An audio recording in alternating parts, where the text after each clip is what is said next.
परम पूजनीय संत समाज, उपस्थित श्रद्धालु बंधु, माताओं एवं देवियों, ये बड़ा सुअवसर है कि इस आश्रम पर बहुत दूर दूर से संत महात्मा और भक्तजन पधारे। श्री पारखी साहब इस संस्था के संस्थापक हैं। सद्गुरु सेवलाल साहब जी के सत्ता है, उसी के आधार से यहाँ संत महात्मा आ रहे हैं। ये सौभाग्य है। हम लोगों को अब चाहिए इस सत्संग से लाभ लें। विभिन्न महापुरुष अपने अपने अनुभव ज्ञान को यहाँ पर सुना रहे हैं। और कबीर साहब ने भी कहा, अमृत केरी मोटरी सिर से धरी उतार। अमृत की मोटरी को सिर से उतार करके रख दिया है। जैसे कि व्यापारी लोग व्यापार करते हैं, चाहे कपड़े बेचते हो या कोई सामान बेचते हो, तो अपनी गठरी को उतार करके रख देते हैं और दिखाते हैं। जो उसका ग्राहक होता है वो खरीदता है। सद्गुरु कबीर साहब भी एक ज्ञान के व्यापारी थे और उन्हीं के अनुयायी ये संत गुरुजन हैं। कबीर साहब ने कहा, देश विदेश से हों फिरा गांव गांव की खोर। कबीर साहब देश विदेश में गए, गांव गांव की गलियों में घूमे। उन्हीं के अनुयायी संतजन विभिन्न प्रांतों में जा कर के समाज को कुछ देते हैं। हम भी करीब 15 प्रांत में जाते हैं। अभी भी 6, 7, 8 प्रांतों से भ्रमण करते हुए यहाँ पर आए हैं। तो संत महात्मा अपना ज्ञान, अमृत ज्ञान देते हैं। अमृत ज्ञान क्या है? जो अमर है, कभी मरता नहीं है। वो कौन सा तत्व है? वही मैं तत्व है, जिसको आत्म तत्व कहते हैं। वो अविनाशी है। उस अविनाशी के लिए जो है ज्ञान की गठरी उतार के संत गुरुजन रख देते हैं और उसको लेना चाहिए। लेने के लिए कोई विधा भी होती है। आप बाजार में जाते हैं तो झोला लेकर जाते हैं। झोला में को साफ सुथरा कर लेते हैं और आप देखते हैं झोला फटा तो नहीं है। अगर झोला फटा है तो कीमती से कीमती वस्तु उसमें रख लोगे तो कहीं गिर जाएगा, लाभ नहीं ले पाएंगे। कचरा होगा तो भी लाभ नहीं ले पाएंगे।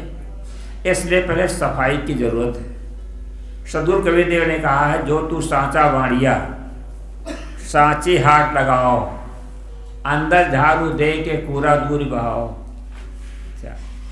जो तुम सच्चे ज्ञान के व्यापारी तो सच्ची हाथ लगा। हाथ लगाने की पूर्व क्या है? अपने हृदय का जो कूड़ा कचरा है उसको निकाल के बाहर फेंक दो, तब आपकी सच्ची हाथ लगेगी। नहीं तो हाथ लगाने से कोई फायदा नहीं होगा। आज दुनिया में बहुत सी झूठी हाथें लगी हुई हैं।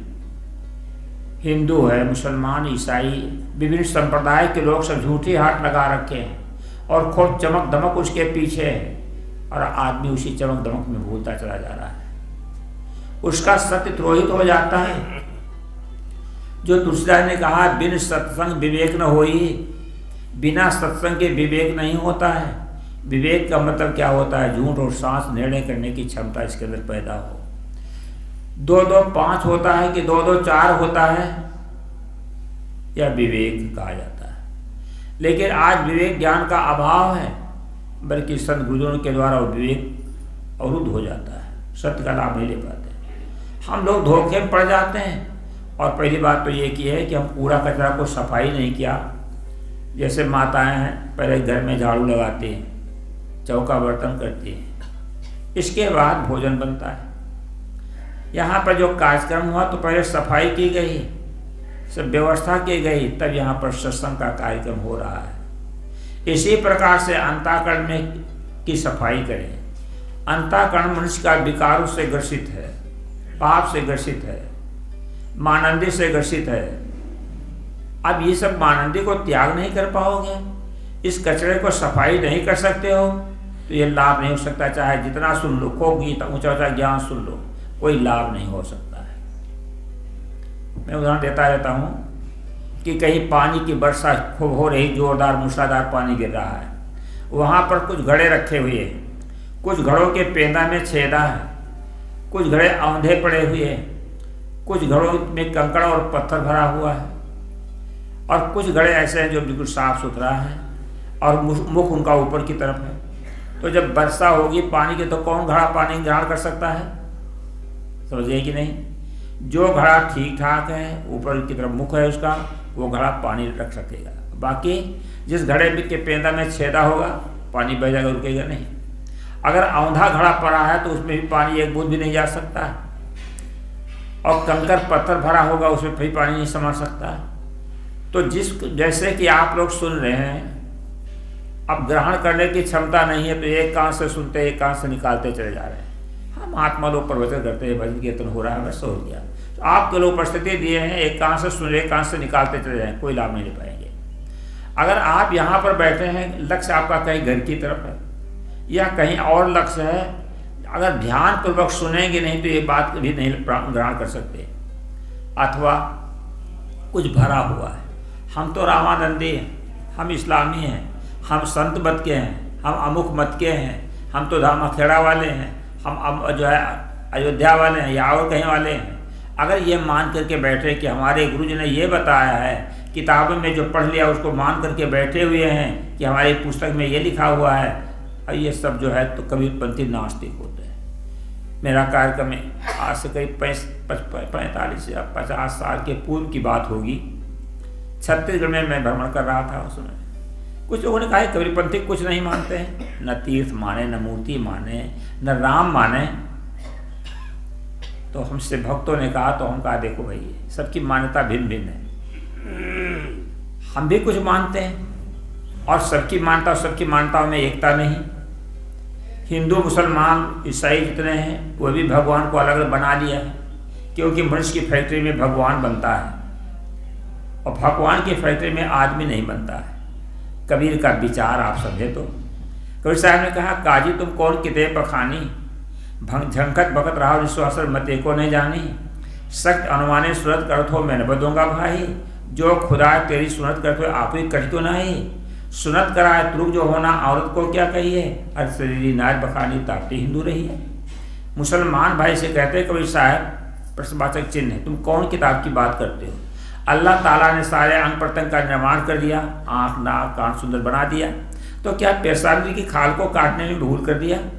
अगर भूल कर दिया तो अब कह दो, या खुदा अल्लाह ताला परवरदिगार जितने बच्चे पैदा किए गए उसकी कम से कम सुन्नत तो कर दे। मुसलमान लोग इबादत करते खुदा की, नमाज पढ़ते हैं। आवश्यकता आविष्कार की जननी होती है। अगर इस्लाम में सुन्नत की आवश्यकता है तो कह दो खुदा से कि सुन्नत करके भेज दिया करें। लेकिन आज तक विश्व में किसी मुसलमान के लड़के की सुन्नत हुई है क्या? कबीर साहब देखो ये प्रश्न लगा दिया। फिर कहा तुम सुन्नत करा करके पुरुष जो है तो यानी हिंदू मुसलमान बन गया, और हिंदू नारी को क्या बनाया? वो तो जो हिंदू रह गई। आधे वर्षे पुरुष आधे वर्षे जो है, आधा समाज नारी का आधा समाज पुरुष का, तो तुम पूरे मुसलमान नहीं अधूरे मुसलमान रह गए। हिंदुओं ने कहा वाह, कबीर ने बड़ा अच्छा कहा।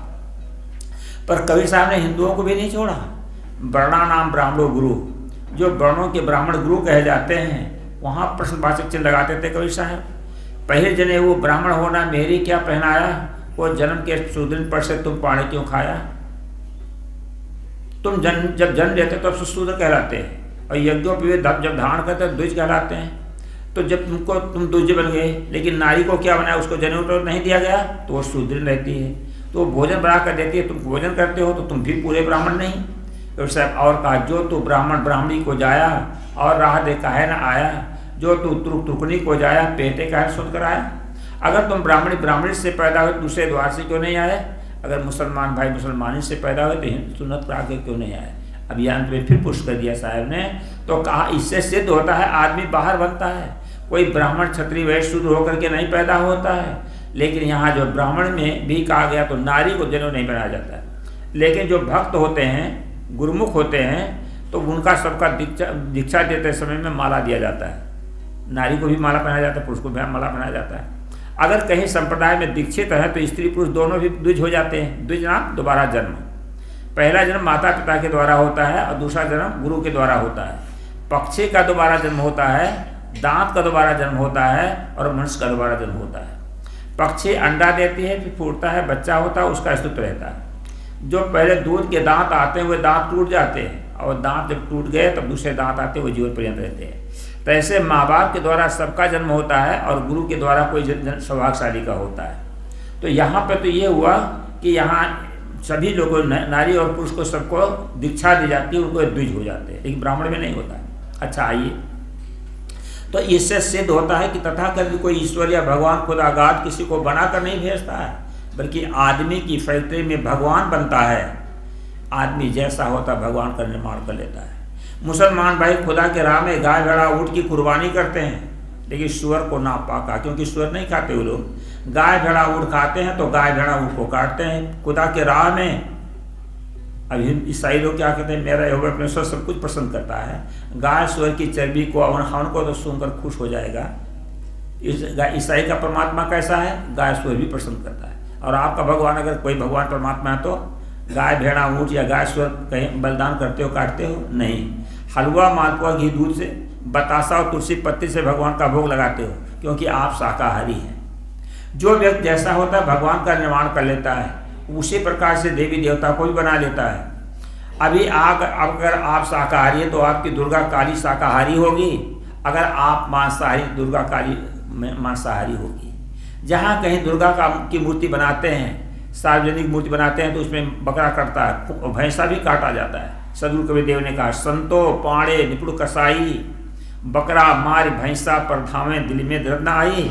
अत पुनीत ऊंचे कुल कहिए सभा माय अधिकाई, इनसे दीक्षा सबको मांगे हंसी आवे में भाई। पाप कटन को कथा करा सुनावे, कर्म करावे नीचा, हम तो दोनों परस्पर देखा है, यमदाए हैं धोखा।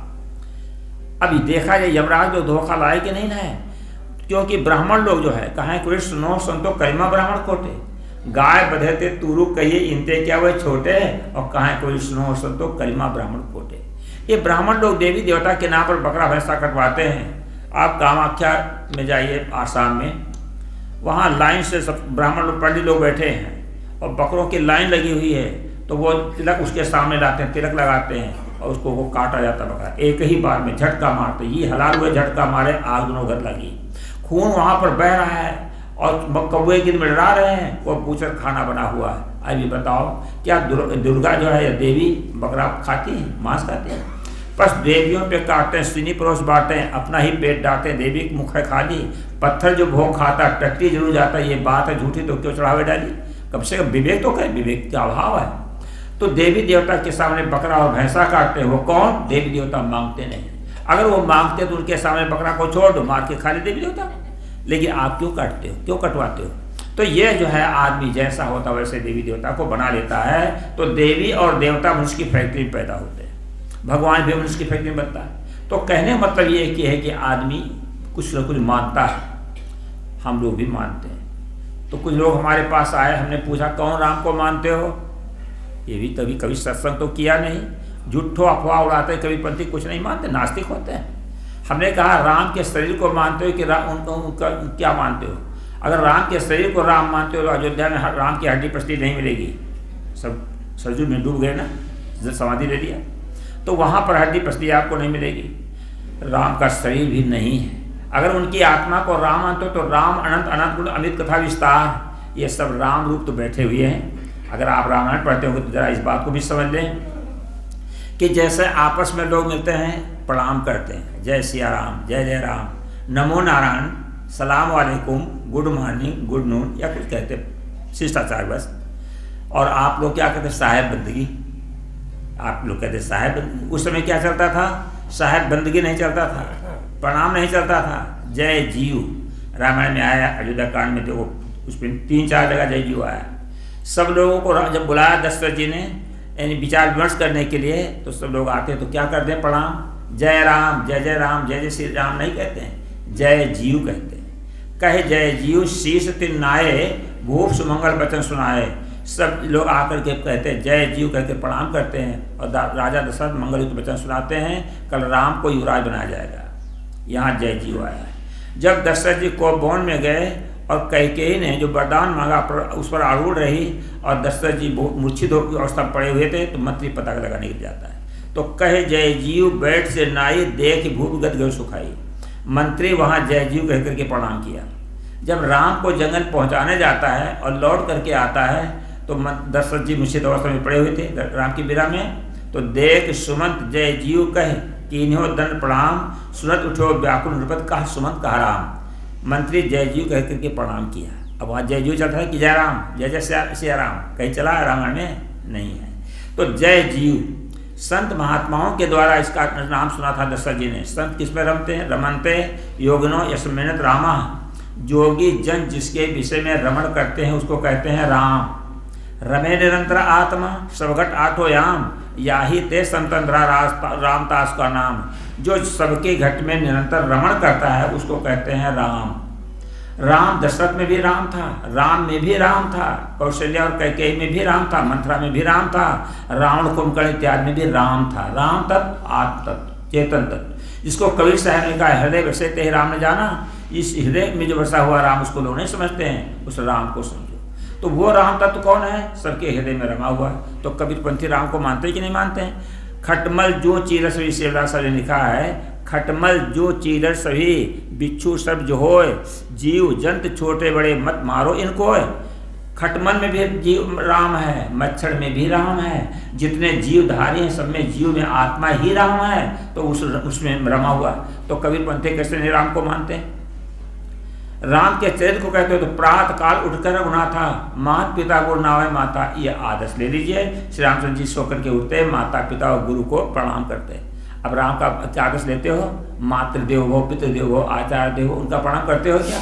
मूर्ति के सामने जाकर प्रार्थना कर लोगे तुम यो माता च पिता, ये बुद्धि मारी हुई है कि नहीं? कौन से माता हैं, कौन से पिता हैं, इनकी कम से कम पूजा करो। राम को अगर मानते हो, राम के आदर्श को लीजिए। और कहते हैं कबीरपंथी मूर्ति नहीं मानते हैं। अरे भाई हम लोग मूर्ति मानते हैं, आप सब लोग मूर्ति हैं कि नहीं? जितने मूर्ति बैठे हैं कितने मूर्ति हैं? 10 20 50 100 200 500 मूर्ति हैं। जो मूर्ति चलती है, फिरती है, खाती है, पीती है, उठती है, बैठती है, उस मूर्ति को मैं मानता हूँ। आप उस मूर्ति को मानते जो मंदिर में पड़ी रखी हुई है। किसी ने कहा मंदिर में पड़ी मूर्ति कुछ खा न सकेगी, और पूछो जो कोई बात तो बतला न सकेगी। पूछो जो कोई बात तो खामोश रहेगी, उठ करके चल दोगे तो कुछ न कहेगी। रख दोगे खाने को फल फूल मिठाई, आ जाएगा चूहा तो कर जाएगा सफाई, मुखड़े से अपनी मक्खी उड़ा सकेगी। अब भला बताओ, आप उसी मूर्ति को मानते हैं तो हम लोग चेतन मूर्ति को मानते हैं। तो क्या हम मूर्ति नहीं मानते हैं? हम लोग तीर्थ भी मानते हैं। जहाँ संत तहाँ तीर्थ बासु, जहाँ राम तहाँ अवध निवासु। जहाँ संत है वहाँ तीर्थ है, जहाँ राम है वहाँ पर अयोध्या है। ये संत विभिन्न प्रांतों से आए हुए हैं। अयोध्या इलाहाबाद से संत आए हुए हैं, बिहार से आए हुए हैं, और कहाँ कहाँ से संत आए हैं। ये आपके यहाँ प्रयागराज तीर्थ उपस्थित हो गया नहीं? हो गया कि नहीं? तो इस राजा ने कहा मुद मंगल में संत समाजू, जो जग जंगम तीर्थ राजू। ये जंगम तीर्थ चलता फिरता हुआ प्रयागराज तीर्थ है। प्रयागराज सब तीर्थों का राजा माना जाता है। तो ये प्रयागराज तीर्थ और सबय सुलभ सब दिन यत सब देशा, और सेवत साधन सबन कलेसा। ये सबको सुलभ है। यहाँ के माताएं बहनें बच्चों को भी, भाइयों को भी, सबको सत्संग रूपी तीर्थ सुलभ होगा कि नहीं? अब इसके लिए मान थोड़ा समय यहाँ पर बना हुआ, नहीं भी समय होता है, संत गुरुजन कृपा कर देते तो पहुँच जाते हैं वो तीर्थ, उसको सुलभ हो गया। तो सबको सुलभ है, और सब दिन और सब देशों में आदरपूर्वक सेवन किया जाए, उसका क्लेश सब समझ दुख समन हो जाता है। मज्जन फल देखिए तत्काला, काक होए पिक बको मराला। मज्जन का फल तत्काल मिलता है, कौआ कोयल बन जाता है और बकुला हंस बन जाता है। काक बुद्धि को धारण करने वाले कोयल स्वभाव के हो जाते हैं, और बक स्वभाव को धारण करने वाले हंस हो जाते हैं, विवेकी हो जाते हैं। अब ये बताइए सत्संग का प्रभाव है कि नहीं? हम लोगों के जीवन में सत्संग का प्रभाव पड़ा, आज समझ दुखों का अंत हो गया। 81 वर्ष चल रहा है, नो टेंशन, कोई मन में टेंशन नहीं। 80 साल पूरे हो गए और 15 प्रांत में जाता कोई टेंशन हम सबको है। इन संतों से पूछो, आगे सोच न पाछे गुन्ना, और कहाँ कबीर बैठ रहा मुन्ना। कोई है सोच विचार चिंता महात्माओं को? हम कहते हैं दुख मोल लिया जाता है, दुख मोल लेकर के दुखी होते हैं नर नारी, लेकिन ऐसा सोच आपके है, ये संत गुरु की कृपा के द्वारा ज्ञान प्राप्त होता है तो माता पिता परिवार छोड़कर पैतृक संपत्ति को छोड़ कर निकल जाते हैं। आज थोड़ी थोड़ी जमीन के लिए भाई भाई मुड़ टवल कर लेते हैं, केस मुकदमा चलता है। माता पिता और परिवार को कोई छोड़ पाता है, लेकिन कितना बड़ा त्याग संत का है। हमारे संपर्क में हजारों की संख्या में बीड़ी, तंबाकू, जर्दा, पान, मछली, मांस, अंडा छोड़ने का संकल्प लिया है। कितने साधु भी हैं। सदगुरु श्री अविलास साहब जी के आधार में कई सौ साधु हैं। सदगुरु श्री राम सूरत साहब के आधार से कई साधु हैं और विभिन्न मंत्र संप्रदाय के संत हैं जो घूम घूम करके समाज को शिक्षा देते हैं कि नहीं देते हैं। कितना बड़ा काम संत महात्मा करते हैं। देश समाज का अवैतनिक सेवा कर रहे हैं, निःशुल्क सेवा कर रहे हैं। संत लेते क्या है आपसे?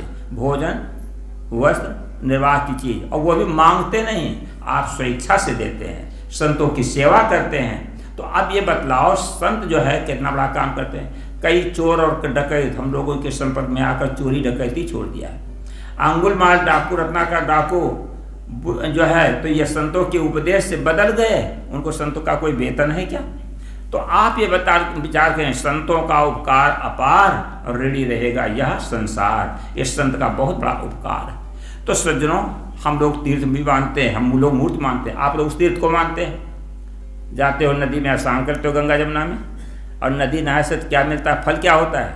नदी नहाए सब कुछ पावे, और ताल नहाए आधा, और कुआं नहाए कुछ न पावे, घर नहाए बाधा। नदी में नहाओगे तो क्या मिलेगा? सब कुछ, जितना मैला कुचैला और गंदगी सब नदी में बह करके आती है। आप जमुना जी के पानी को देखो, इलाहाबाद में 600-700 किलोमीटर वहाँ से पड़ता है। वहाँ तक पहुँचते पहुँचते पानी का हरापन नहीं जाता जमुना जी का। बड़े बड़े नाले हैं नदी के सरीखा दिल्ली में, वो सारे नाले जमुना में गिराए जाते हैं। आगरा से होकर के गुजरती है जमुना, वहाँ भी नाले उसमें गिराए जाते हैं, और उसमें कितना पानी गंदा जाता है, तो पानी का हरापन नहीं जाता है। और जब गंगा मिलती है तब दोनों धाराएं भी अलग अलग बाद में जाती हैं। अब बताओ, इतना मैला कुचैला जो वहाँ नदी में जाता है बह करके, और नहाओ तो सब कुछ मैला कुचैला मिलेगा कि नहीं मिलेगा? और तालाब में ना तो आधे मिलेगा, सिवाने भर के थोड़े पानी बह करके आता है तो आधे गंदगी मिलेगी आपको। और कुआं में नहाओ, नल पे नहाओ तो बढ़िया शुद्ध पानी। तो अब घर में नहाओगे तो बाधा लगेगा, पानी भर करके लाना पड़ेगा। अब ये बताओ, उस तीर्थ में क्या फ़ायदा होता है आपको? वहाँ और कोई लाभ नहीं होता। लेकिन वहाँ इतना तो लाभ जरूर होता है कि कुंभ मेला वगैरह में विभिन्न संप्रदाय के लोग अपना अपना क्षेत्र लगाते हैं। वहाँ पर संतों की रास एकत्र हो जाती है, और उस संत महात्माओं का दर्शन प्रश्न का लाभ आपको मिल सकता है। इतना लाभ हो सकता है। लेकिन वहाँ नहाने धोने से लाभ नहीं होगा। आपकी बीड़ी छूटती तो बीड़ी नहीं छूटेगी, खैनी नहीं छूटेगी, नशा नहीं छूटेगा, बुराई नहीं छूटेगी, लेकिन इस सत्संग में बुराई छूट जाती है। कितने ऐसे लोग हैं नशा त्याग कर देते हैं। तो ये इतना बड़ा लाभ होता है। तो सज्जनों, इसी सब जो आदमी का आकार है पर आदमी का विचार नहीं है। आदमी की आकृति है लेकिन आदमी की प्रकृति नहीं। आदमी की शकल है पर आदमी की अकल नहीं। क्या आदमी की बुद्धि है? मानुष मानुष सवे कहावे, और मानुष बुद्धि कोई बिरला पावे। आदमी कैसे कैसे धोखा देता है समाज को। दूध में पानी मिला देता है। आप ये बताओ, गाय भैंस कोई गलत काम नहीं करती। जूठा कूठा या घास भूसा जो देते हैं, उसके अंदर ऐसी कोशिकाएं हैं जो कि दूध तैयार होता है, और उस दूध से जो है तो आदमी दूध देता है, और धोने के बाद क्या करता है? न उसमें पानी मिला देता है। अब गलत तरीके से जो पैसा इकट्ठा करोगे तो वो टिकेगा क्या? एक दूध बेचने वाला था, बड़ा ईमानदार आदमी था, दूध में पानी नहीं मिलाता। उसकी पत्नी ने कहा, तुम जो है हम देखो, हमारे कान में और नाक में कुछ है ये नहीं, आभूषण सब लोग पहने, हमको आभूषण हमारे पास नहीं। वो दूध बेचने वाले व्यक्ति ने कहा कि देखो, मैं ईमानदार हूँ, दूध में पानी नहीं मिलाता हूँ, तो मैं हमारे ईमानदार के पास इतना जल्दी धन नहीं इकट्ठा होता है। तो पत्नी ने कहा, तुम धनराज बने हो, मैं दूध में पानी मिलाऊंगी, लेकिन शर्त है पानी का पैसा मैं ले लूँगी।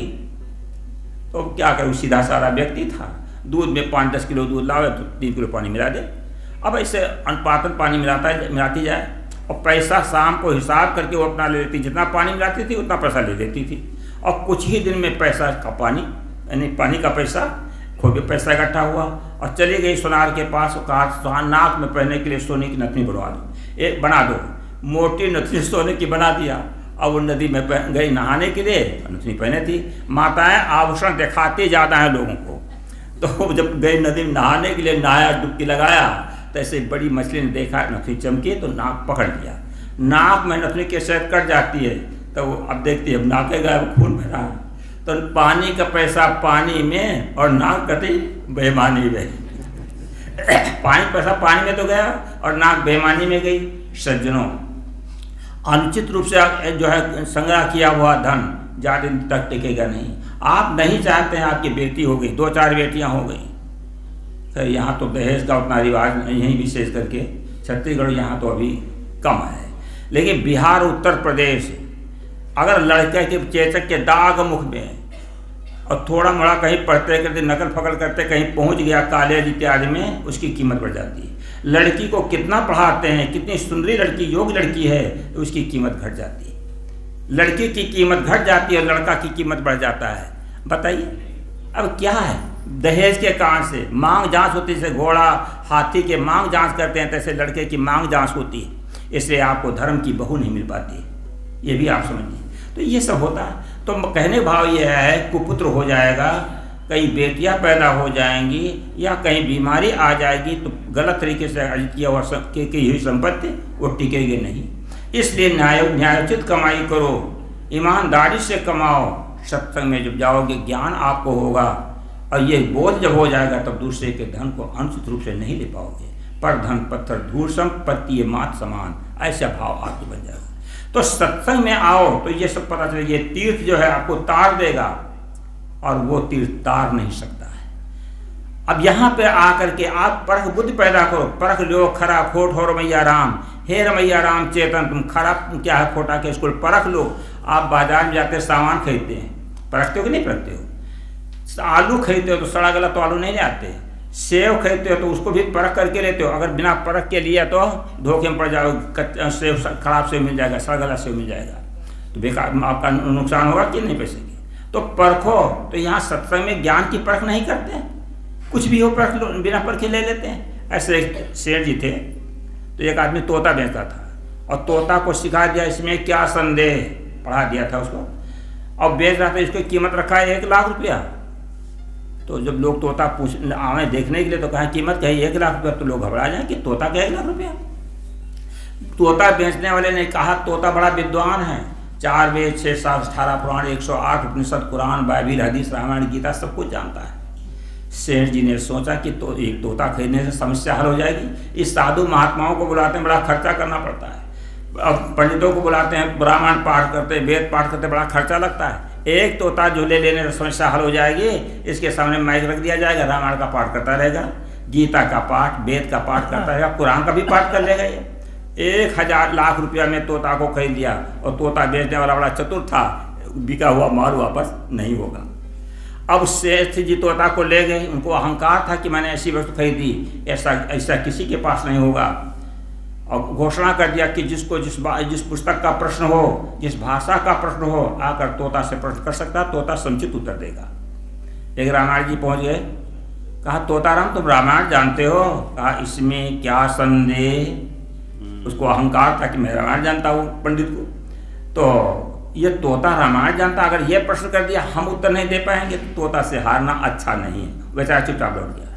एक मौलवी साहब पहुंच गए, कहा तोताराम तुम कुरान जानते हो? कहा इसमें क्या संदेह। मौलवी को भी अहंकार था कि मैं ज्ञानी हूँ, कुरान जानता हूँ, वो भी बेचारा चुपचाप लौट गया। सेठ का अहंकार और पुष्ट हो गया। एक महात्मा जी पाठ के संत रहे होंगे, घूम रहे थे, अरे बाबा दही चूड़ा चाटते घूमते हो, हमारे पास एक तोता है, उसे जरा पूछ जाकर देखो तो, प्रश्न जो करना चाहो कर लीजिए।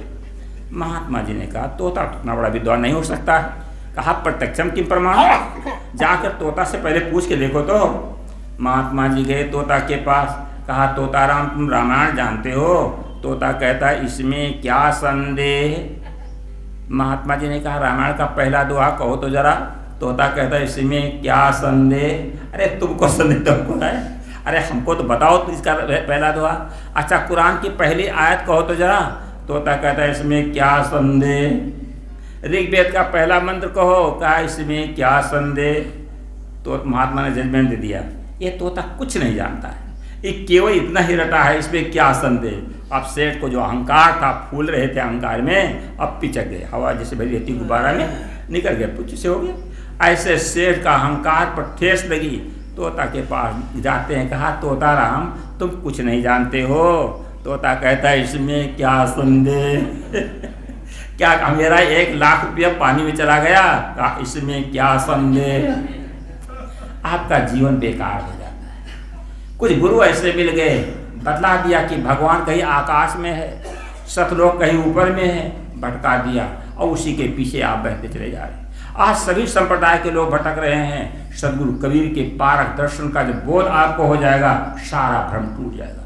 इसलिए ये सूत्र में याद रखो, परख लो खरा खोट हो रवैया राम, हे रवैया राम चेतन, परख लो खरा क्या है और खोटा क्या, बोलो परख करके लो। यहाँ पर शब्द सुनाया जाता है, शब्द को पढ़ते हैं किताबों में और शब्द बोलते हैं, इसलिए शब्द की परख करना चाहिए। शब्दे मारा गिर पड़ा, शब्दे छोड़ा राज, और जिन जिन शब्द वे क्या तिनका स्वर्गीय काज। तो भाई शब्द की परख करना है, और शब्द के पीछे सब लोग पड़े हुए हैं। किताबों के शब्दों को और गुरु के संतों के शब्दों को सुन करके और ऐसे लोग भटक जाते हैं। तो निर्णय के शब्दों को सुनना है और उसको जीवन में उतारना है। इसलिए आप लोग दूर दूर से आए हैं अध्यात्म लाभ लेने के लिए। अब मैं अपनी वाणी विराम देता हूँ। बोलो सद्गुरुदेव की जय। अभी हम लोग